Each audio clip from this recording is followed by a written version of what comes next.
தேமுதிக எம்எல்ஏக்கள் முதலமைச்சரை சந்தித்து வருவது குறித்து கேள்வி எழுப்பிய பத்திரிகையாளர்களை திரு விஜயகாந்தும் அவரது கட்சியினரும் கீழே தள்ளி தாக்கிய சம்பவம் பரபரப்பை ஏற்படுத்தியுள்ளது.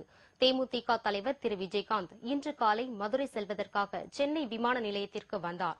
அப்போது அங்கு கூடியிருந்த பத்திரிகையாளர்கள் தேமுதிகவை சேர்ந்த சட்டமன்ற உறுப்பினர்கள் தலைமை மீது அதிருப்தி அடைந்து முதலமைச்சரை சந்தித்து வருவது பற்றி கேள்வி எழுப்பினர். இதனால் ஆத்திரமடைந்த திரு விஜயகாந்த் கேள்வி எழுப்பிய பத்திரிகையாளர்களை கீழே தள்ளிவிட்டார். அப்போது அவருடன் வந்தவர்களும் பத்திரிகையாளர்களை தள்ளிவிட்டு தாக்கியதால் விமான நிலையத்தில் பரபரப்பு ஏற்பட்டது.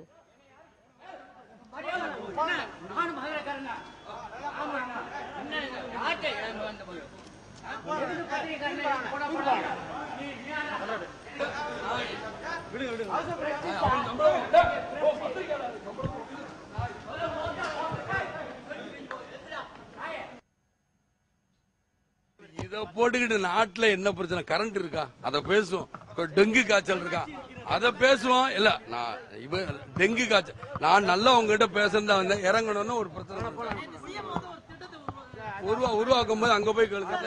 அவர்கிட்ட அவங்ககிட்ட கேளியா சொல்லிக்கிட்டு இருக்க. ஜெயலலிதா பார்த்து கேட்க மாட்டேங்கிறேன், என்ன கேட்டுக்கிட்டு ஜெயலலிதா போய் பார்த்து போ.